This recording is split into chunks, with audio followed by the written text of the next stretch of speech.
Well, good morning. The chickens are 6 days old, and I just wanted to go over a couple of tips that I've learned and did some research on and learned myself. So, as you can see, they're under their little brooder or their heater.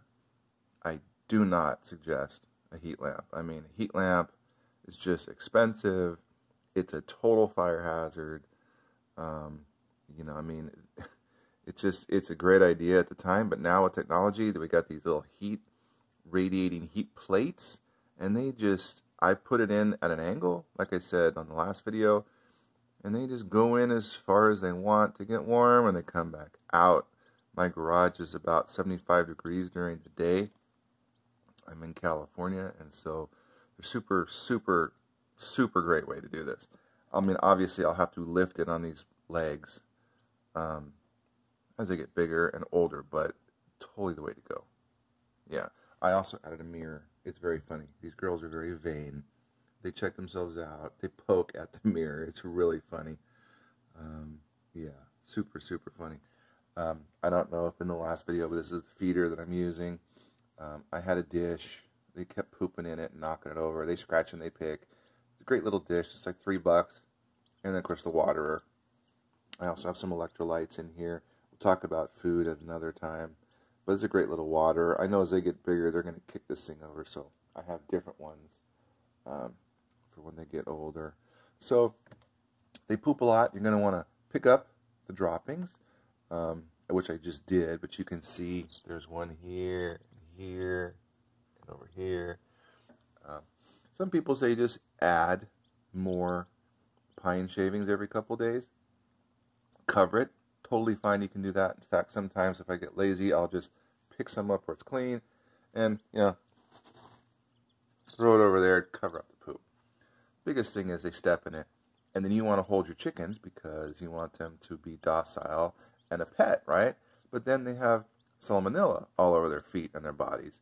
And then it's just like, luckily this is the coronavirus time, so we're all really used to hand sanitizer and washing our hands.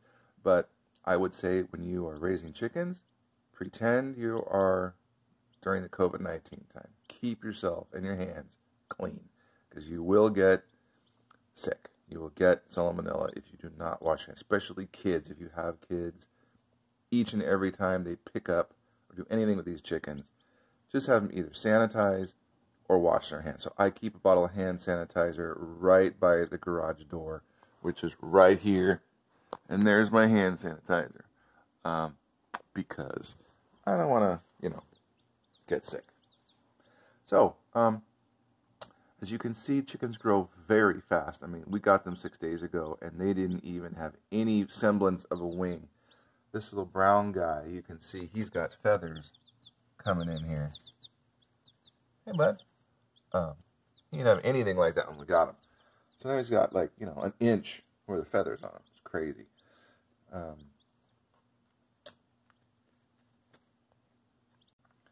Chickens can also get what's called pasty butt, which is where their bottom gets covered with dry poop.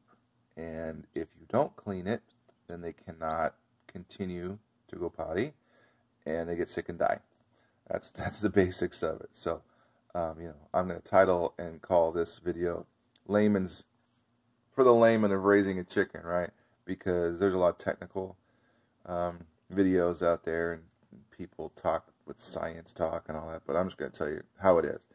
So anyway, you got to pick them up, and they need to be picked up. They like to learn you, and you like to learn them and love on them and all that. While you got them, turn around, look at their little pink vent.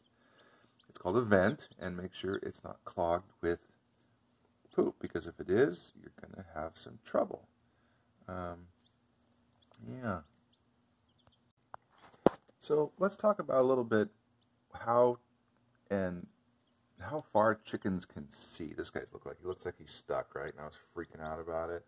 And then the other day I came out and they were all right there lined up. It was hilarious, like a little line. But as you can see, they can turn around and they're all fine. Okay, so what did chickens see? Well, chickens can see 20 centimeters. I'm so curious. They can see 20 centimeters. So that's not very good, right? But they also see in more and more vivid colors than we do. They actually also see in ultraviolet light. So they can see other light that we cannot. Um, like the remote control, they could actually see that thing blinking. Um, so anyway, they can see super, super far as light and shadows, and how different things look. So they can't really focus in on like a hawk way up in the air, but they can see it. Um, they can really see it. Like I said, they can't read the small print of a newspaper from a football field away, like a hawk can or an eagle can. But they can see far enough, and the details don't need to be that minute. It just needs to be, hey, that's a predator, and I need to hide. They can definitely recognize the difference between my wife and I when we walk into the garage. Totally funny. A couple of them just adore my wife, and they'll run out and they stick their head up and they look right at her and they chirp and jump around. It's so funny.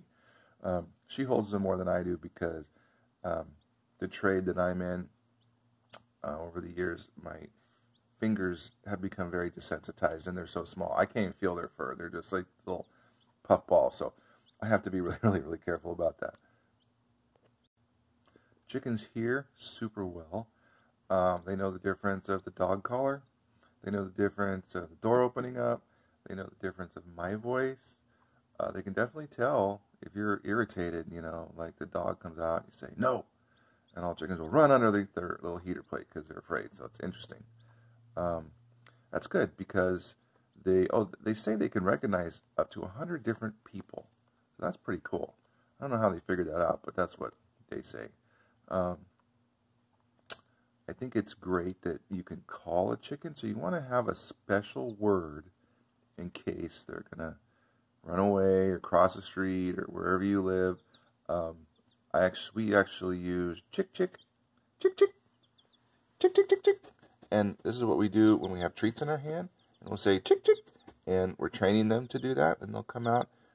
We've done scrambled eggs. Sounds weird, but that's what they eat in the shell, right? So it's okay for them to eat scrambled eggs. It's not disgusting. It's normal. Not cannibalistic or anything like that. Yeah. So whenever you give them a treat, I usually give them a treat in the morning and a treat at night. And when I do, I say chick, chick, chick, chick. And as they get older, I'll show you. They will run to me, and that's what we want. We want them to think, oh, I'm getting a treat, and they run over here, just like training a dog, right? Because they are a pet. I've seen some videos of a chicken in a flock that absolutely hangs out with them and watches TV and walks through the house and the kitchen. The other ones could care less, but that one is just like a total pet. It's so funny. So when you first get your chickens home, I would suggest that if you don't buy them at the local feed store or the pet store or wherever, if you get them through the mail, this is what I did, petchicken.com. It's great. I got 6 of them. I had them give them the shots. Ahead of time was like $2.95 for all 6 of them.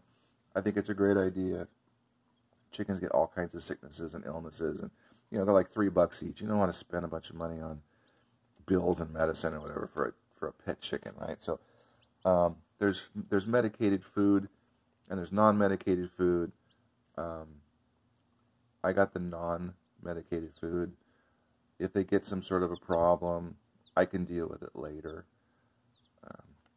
But anyway, I wanted to tell you that when you get them home, what did I want to tell you when I get them home?